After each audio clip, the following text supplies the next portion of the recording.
Why relationships are so complicated nowadays? I mean, people are ready to, stay in good relationship, but they are not ready for marriage. Relationship में किसी को problem नहीं होती, but जहाँ पर commitment की बात आ जाती है वहाँ पे प्रॉब्लम हो जाती है, यानी मैरिज की बात आ जाती है वहाँ पे प्रॉब्लम हो जाती है. They don't want to be with one person for the entire life. Nobody is sure के whether it's the right decision for me और इट्स नॉट, क्योंकि सारी रिस्पॉन्सिबिलिटी आपके ऊपर आ गई है. पहले के टाइम में क्या होता था, घर वालों की रिस्पॉन्सिबिलिटी होती थी, या टिपिकली जो अरेंज मैरिज में भी होता है कि रिस्पॉन्सिबिलिटी फैमिली की है. कल को कुछ गलत हुआ भी तो फैमिलीज आपस में बात कर लेती हैं. But when it comes to making your own decisions, that's going to be extremely complex. फिर चाहे वो रिलेशनशिप हो चाहे करियर हो, क्योंकि डिसीजन में इम्प्लाइड है कि वो डिसीजन गलत भी हो सकता है. करेक्ट. जैसे इंडिया में अगर आज की रेट में हम देखते हैं तो जो डिवोर्स रेट है वो बढ़ता चला जा रहा है. पहले के टाइम में इतना नहीं होता था. बेसिकली पेशेंस मिसिंग है. सबसे ज़्यादा जो मिसिंग है बेसिकली आज की डेट में वो है कि वी डोंट नो एग्जैक्टली कि हमको किस तरह का इंसान चाहिए अपनी लाइफ को स्पेंड करने के लिए. तो ये तो पहले भी नहीं पता था. पहले हम ऐसा सोचते ही नहीं थे कि मेरे को कैसे इंसान चाहिए. वो डिसीजन कोई और लेता था. अब आपको खुद को लेना है डिसीजन, तो now you need to figure out. जैसे फॉर एग्जांपल पहले के ज़माने में क्या होता था, करियर आप खुद नहीं चूज़ करते थे, उनके घर वाले उनको बता देते हैं कि तुम्हें यही करना है. मानो ये सरकारी नौकरी करनी है तो करनी है, किसी भी तरह से तुमको क्रैक करना है. तो उनके खुद के माइंड में कन्फ्यूजन नहीं होता है. हाँ, अगर उनका क्वेश्चनिंग माइंड है, वो एक्चुअल में इंटेलिजेंट है, तो वो क्वेश्चन पूछेंगे कि यही क्यों करना है, वो क्यों नहीं करना है, इतने सारे ऑप्शंस है. बट जैसे ही वो ऐसा क्वेश्चन पूछेंगे तो ये मत समझो उनकी लाइफ अच्छी हो जाएगी. उनकी लाइफ और कॉम्प्लिकेटेड हो जाएगी शॉर्ट टर्म में. लॉन्ग टर्म में देयर इज अ पॉसिबिलिटी कि वो कुछ अच्छा कर पाएंगे, बट शॉर्ट टर्म में there is going to be lot of conflict, lot of turmoil. Because एक तरफ से उनके पेरेंट्स होंगे जो उनके ऊपर प्रेशर क्रिएट करेंगे कि हमारे हिसाब से चलो, एक तरफ से उनको खुद को करना है, प्लस उनसे गलतियां भी होंगी. अब गलतियां जब होंगी तो और ज़्यादा सब लोग मिल करके उसको रियलाइज़ कराएंगे कि देखो तुमसे गलती हो गई. ट्रू. तो बेसिकली ये जो सारी की सारी जो प्रॉब्लम है ना, चाहे रिलेशनशिप हो चाहे करियर हो, दोनों इंटर रिलेटेड है. क्योंकि अल्टीमेटली क्या है, एक decision, commitment to one thing और one person. It boils down to कि भाई हमको डर लग रहा है डीप डाउन कि कहीं मेरा डिसीजन गलत ना हो जाए. तो कैसे क्लैरिटी दी जाए कि आप जो सोच रहे हैं, या तो उस पर रिसर्च की जाए उस टॉपिक पे, या प्रोबेबली अगर आपको कोई पसंद है तो पहले उसे टाइम दो, उसको ऑब्जर्व करो क्या करना चाहिए, जिससे आपको क्लैरिटी हो कि ये जो मैं चॉइस करने वाली हूँ अब ये मेरे लिए है और अब मैं इससे पीछे नहीं हटूंगी. ऐसा कॉन्फिडेंस कैसे आए? देखो, सबसे पहले स्टेप में तो चाहे वो लव मैरिज हो या अरेंज मैरिज हो, गिव इट सम टाइम. एकदम से हाँ मत करो, बिकॉज द मोमेंट यू से येस तो फिर सब कुछ बहुत कॉम्प्लिकेटेड होने वाला है. अब आपने एक बार कमिट कर दिया अरेंज मैरिज में, मानो कि एक दो बार आप मिले और आपने हाँ बोल दिया. अब आप पीछे हटोगे तो अननेसेसरी प्रेशर्स क्रिएट होंगे. बट जब तक आपने हाँ नहीं बोला है, चाहे कितना भी प्रेशर आए कि I want to meet that person again, maybe 2 times, 5 times, 10 times, कहने का मतलब है कि give it some time. Okay. Commitment इतनी जल्दी नहीं करनी. बिल्कुल नहीं करना चाहिए, क्योंकि पूरी लाइफ का सवाल है ना. जैसे करियर है, करियर में एकदम से आपने कोई चीज़ करी नहीं है, बस किसी को करते हुए देखी है और आपको लगता है कि ये करियर मेरे लिए बहुत अच्छा होगा और आपने कमिट कर दिया, और वहाँ पे आप गए उस ऑफिस में, आपने ज्वाइन किया, 4 दिन बाद समझ आया अरे मैं कहाँ फंस गया.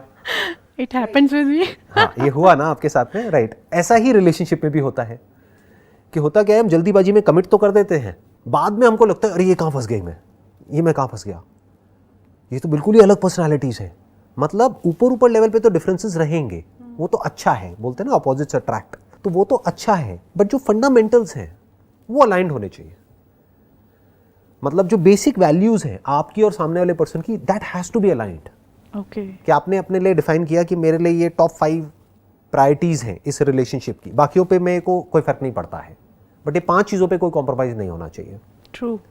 ऐसे ही क्या वो सामने वाले की उन 5 चीज़ों से मैच होता है, वो उससे पूछना पड़ेगा अपना बताने से पहले. या ऑब्जर्व करना पड़ेगा. ऑब्जर्व करना पड़ेगा, ये नहीं कि वो क्या कहता है या क्या कहती है. कहते तो सब अच्छा है. कहते तो सभी अच्छा है, चाहे वो अरेंज मैरिज हो चाहे लव मैरिज हो.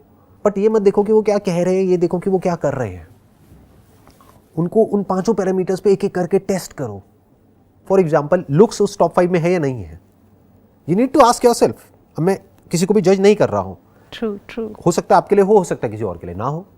अब वो आपको देखना है, या करियर स्टेबिलिटी ज़्यादा इंपॉर्टेंट है, या उसका बिहेवियर ज़्यादा इंपॉर्टेंट है, या वो रिस्पेक्ट कैसे करता है कैसे नहीं करता है वो ज़्यादा इंपॉर्टेंट है. अब ये मत देखो वो आपकी रिस्पेक्ट करता है नहीं करता है, ये देखो कि एक गरीब आदमी की कितनी रिस्पेक्ट करता है वो, क्योंकि अगर रिस्पेक्ट कोई इंसान करता है तो या तो वो सबकी करता है या किसी की भी नहीं करता है।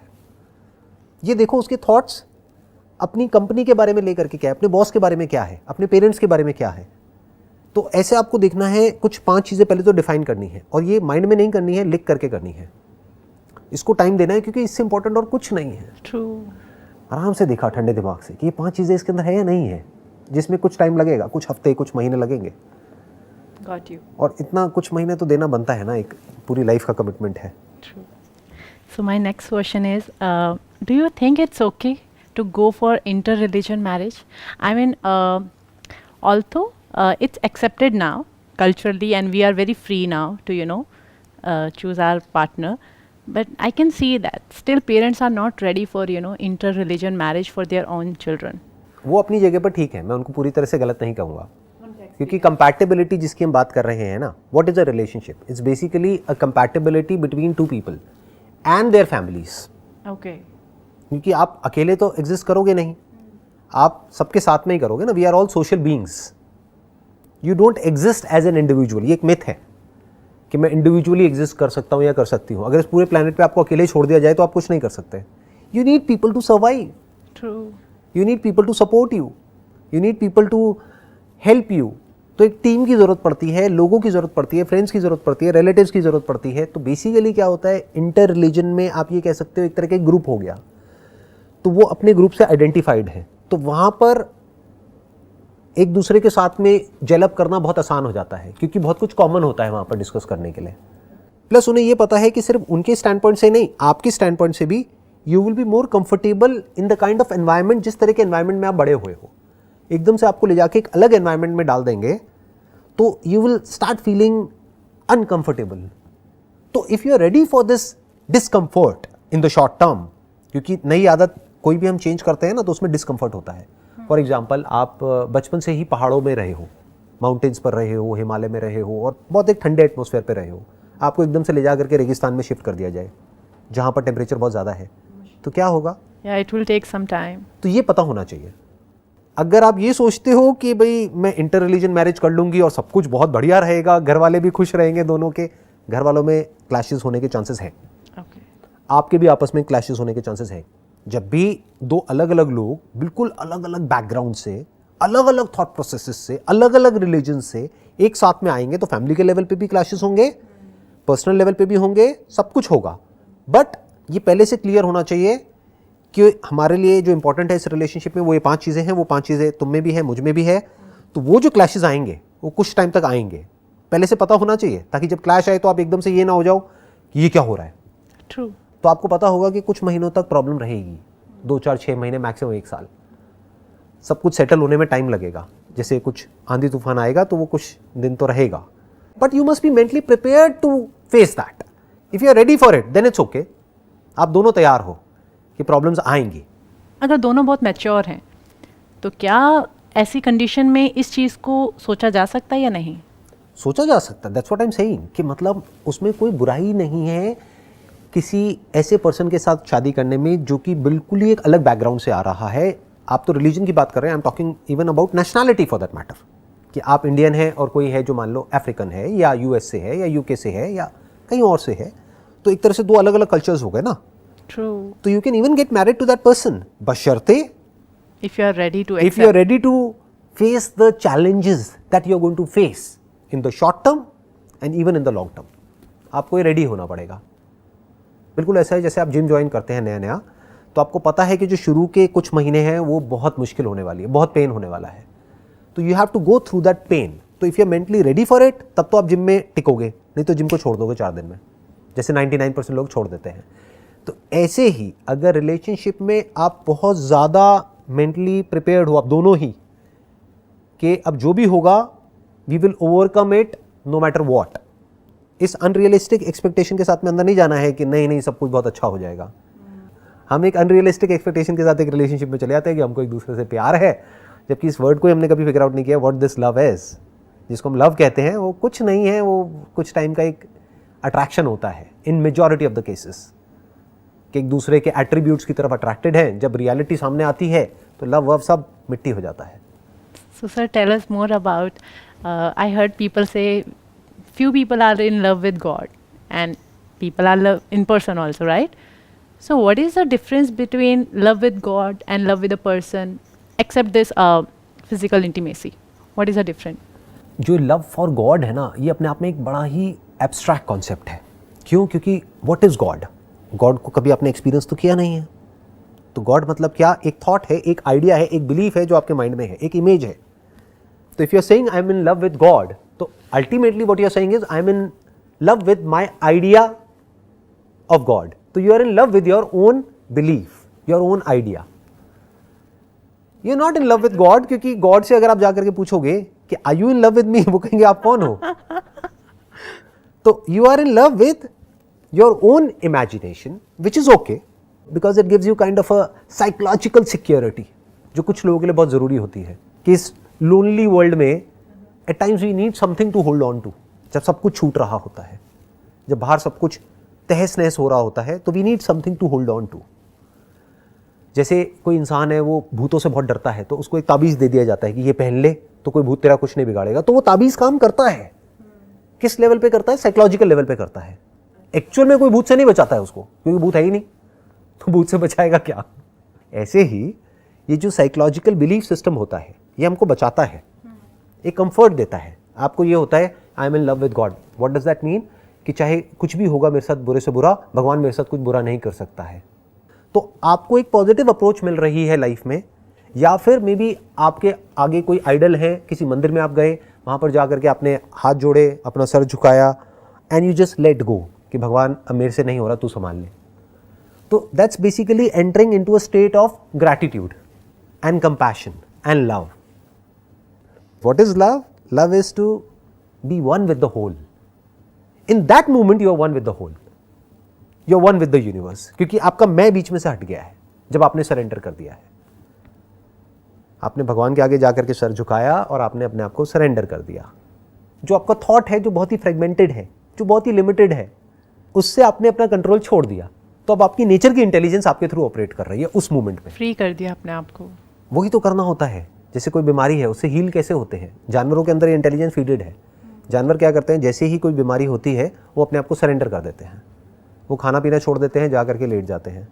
तो एक तरह से आप कह सकते हो कि उन्होंने नेचर की इंटेलिजेंस को अपने आप को सरेंडर कर दिया. हम क्या करते हैं? जब बीमार होते हैं तो माँ बाप क्या करते हैं? जा करके बच्चे को और खिलाते हैं कि ताकत आएगी. अरे ताकत नहीं आती है उससे. वो ताकत डाइजेशन में चली गई, डाइजेस्ट करने में लग गई. उस वक्त ताकत चाहिए थी, लेकिन हमने और गड़बड़ कर दी. तो ये क्या किया हमने? थॉट के लेवल पे हमने गड़बड़ कर दी. नेचर की इंटेलिजेंस जो है वो संभाल लेती है चीज़ों को, हमको पूरे के साथ जोड़ देती है. इस जुड़ने को ही योग कहते हैं, जुड़ने को ही प्यार कहते हैं. वाओ. सो कंपैटिबिलिटी आपने बोला, आप मुझे बताएंगे कंपैटिबिलिटी और केमिस्ट्री ये कैसे ज़रूरत है और कैसे अलग है? दोनों बड़ी अलग अलग चीज़ें हैं. एक है केमिस्ट्री. केमिस्ट्री मतलब क्या? कि केमिकल लोचा जो हमारे ब्रेन में होता है किसी को देख करके. You can call it attraction, you can call it, जैसे किसी को देखा तो एकदम से अंदर डोपामिन रिलीज़ हुआ, सेरोटोनिन रिलीज़ हुआ, या कोई केमिकल ऐसा रिलीज़ हुआ, एक फील गुड, एक ऑक्सीटोसिन एक केमिकल होता है. किसी को टच किया तो एक केमिकल रिलीज़ होता है, तो वी फील गुड. तो that you can call it as chemistry. ये केमिस्ट्री जैसे इंसानों में ऑपरेट करती है, वैसे जानवरों में भी करती है. जैसे दो एक दूसरे की तरफ अट्रैक्ट होते हैं, दो जानवर, बिल्कुल ऐसे ही दो लोग एक दूसरे की तरफ अट्रैक्ट हो जाते हैं. उसका जो रीज़न होता है, जो जड़ होती है, वो केमिस्ट्री होती है. But chemistry can create lot of complications in your life as far as a relationship is concerned. Compatibility is a different ball game altogether. Chemistry is a part of compatibility. यानी एक जो intimacy है, physical intimacy है, that is a part of compatibility. मतलब मानो उसके लिए, compatibility के लिए आपको 10 चीजें चाहिए, दो लोगों के बीच में, उसमें से एक केमिस्ट्री है, यानी बायोलॉजी है. तो केमिस्ट्री को ज़्यादा वेटेज नहीं देना है. कुछ भी नहीं है. मे बी 10% केमिस्ट्री हो गया, बाकी का 90% तो कुछ और है ना. केमिस्ट्री आपके बीच में बहुत अच्छी है, but as far as respect is concerned तो कंपैटिबिलिटी नहीं है. सामने वाला आपकी रिस्पेक्ट नहीं करता है, ट्रस्ट नहीं करता है, या आप उस पर ट्रस्ट नहीं कर सकते हो. तो ऐसी रिलेशनशिप का क्या करोगे?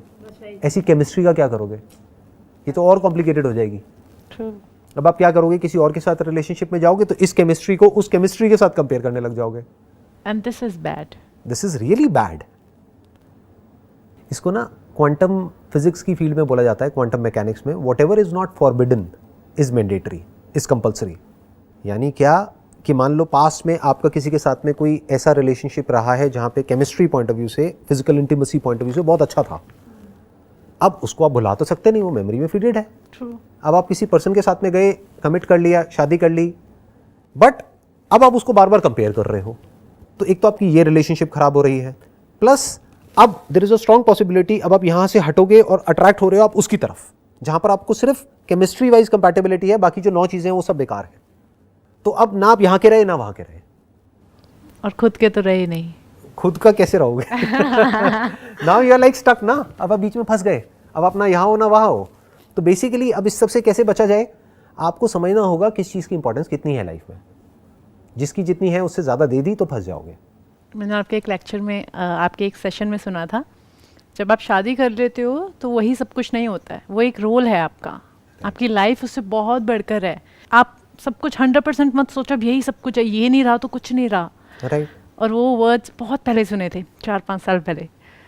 तो कुछ कुछ वर्ड्स हमेशा आपको याद रह जाते हैं जो आपकी लाइफ में बहुत ज़्यादा स्पेशल होते हैं। It's basically based upon reality, क्योंकि शादी आज की डेट में it's a harsh reality, it's a fact कि इट मे और may not work. There are lots and lots of factors which are involved, क्योंकि अब बात होती है इक्वालिटी की। पहले के ज़माने में ये बात नहीं होती थी। पहले क्या होता था, पति है मतलब परमेश्वर है, चरणों की दासी है and all that stuff, right. सती प्रथा होती थी और वो सब होता था, राइट, कि अगर पति की डेथ हो गई है तो मर जाओ, ये करो वो करो, व्हाटएवर। तो ये सब चीज़ें कहीं ना कहीं डीपली रूटेड थी हमारी सोसाइटी में आज से कुछ सालों पहले तक। बट आज की डेट में क्या है, लड़का लड़की कुछ नहीं होता है, दोनों बराबर है। तो जहाँ बराबर है वहाँ पर क्या आ गया, पार्टनरशिप आ गई। पार्टनरशिप में क्या देखना होता है, बेसिकली कंपैटिबिलिटी को देखना होता है। सो आइडियली क्या होना चाहिए कि चाहे अरेंज मैरिज हो चाहे लव मैरिज हो, एक कंपैटिबिलिटी टेस्ट होना चाहिए, जो कोई न्यूट्रल कोई ऑर्गेनाइजेशन या कोई पर्सन बैठ करके उनका दोनों का कंपैटिबिलिटी टेस्ट करे, जो ना लड़के वालों की तरफ से हो ना लड़की वालों की तरफ से हो, जो ना इसका दोस्त हो ना उसका दोस्त हो। आइडिया मिल गया, राइट। अभी बहुत सारी startup start why not, why not. हाँ, लेकिन आज आई एम के श्योर यहाँ पर बहुत लोग जो अभी देख रहे हैं, ऐसे स्टार्टअप होने चाहिए, आइडियली होने चाहिए। मतलब जब एक ऐसी वेबसाइट है जिसको बोलते हैं, जैसे मान लो शादियों के लिए, इसके लिए उसके लिए बहुत सारी वेबसाइट्स हैं जहाँ से एक लड़का लड़की को मिलवाते हैं। अरे तो उससे ज़्यादा इंपॉर्टेंट ये है कि कुछ ऐसी एक वेबसाइट होनी चाहिए या कोई ऐसी कंपनी होनी चाहिए जहाँ पर पैनल पर साइकोलॉजिस्ट हों जो कि ट्रेंड हो साइकोलॉजी को समझने में, और वो दोनों की साइकोलॉजी को समझे और इसको प्रेडिक्ट करें कि फ्यूचर में इनके सक्सेसफुल होने के चांसेस क्या हैं। उसमें क्या होगा, दोनों से अलग अलग तरीके से क्वेश्चंस पूछे जाएंगे और फिर उसको मिक्स एंड मैच किया जाएगा, कुछ दिन लगाए जाएंगे, उसके ऊपर रिसर्च करी जाएगी। इंटरेस्टिंग। फिर वो अपनी एक फीस लेंगे जो भी रीजनेबल सी होगी। तो ये अपने आप में एक स्टार्टअप भी हो सकता है, why not. So basically sir, आज के टाइम में रिलेशनशिप ले लो या मैरिज ले लो, आगे चल के प्रॉपर एक गिव एंड टेक थ्योरी रह गया है। इट्स लाइक आप मुझे इतना दें, मैं आपको इतना करूँगी। बिल्कुल। तो वो ग्रैटिट्यूड, वो सेल्फलेस सर्विस मिसिंग है। वो अब हो भी नहीं सकती, प्रैक्टिकली पॉसिबल भी नहीं है। उसके पीछे रीज़न है, क्या होता है, वो तब तक ही हो सकती है जब तक एक इंसान का इंटेलेक्ट डेवलप नहीं हुआ है। जैसे फॉर एग्जांपल कोई पर्सन है, वो बात करता है सरेंडर करने की, वो ही कर सकता है सरेंडर जो कि एक्चुअल में भोला है, इनोसेंट है। वो सेल्फलेसली सर्विस भी कर सकता है या कर सकती है। बट जो वेल एजुकेटेड है और जिसका एक वेल फॉर्म्ड माइंड है, वेल फॉर्म्ड अपनी आइडेंटिटी है, अगर उससे पूछो आप कौन हो, तो वो पूरा प्रॉपर्ली डिफाइन कर सकता है या कर सकती है, मैं ये थी पास्ट में, अब मैं ये हूँ, अब मैं ये करने वाली हूँ। तो वो एक हार्डन्ड एक इंडिविजुअल है जिसका इंटेलेक्ट बहुत स्ट्रांग है। तो वो दिखा तो सकता है बाहर से, या दिखा सकती है कि नहीं मैं सेल्फलेसली ये करूँगा या वो करूँगी, वो एक्चुअल में नहीं कर सकता है। It has to be give and take. For example, अगर ऐसे दो लोगों की मैरिज होती है जो कि वेल एजुकेटेड हैं और इंटेलेक्चुअली साउंड है, और फिर अगर जो हस्बैंड है वो अपनी वाइफ को मार रहा है, पीट रहा है, तो एडजस्ट नहीं कर सकती है। She can't surrender, she can't be selfless there, it's not possible and it should not happen. Day one से क्लियर होना चाहिए कि इट्स गोइंग टू बी अ पार्टनरशिप जिसके ये रूल्स होंगे, और ना आप ब्रेक करोगे ना मैं ब्रेक करूंगी। That's perfect. Okay. It was a pleasure talking to you. Same and here. wish you Thank all the you best so for much. whatever you want to do in your life.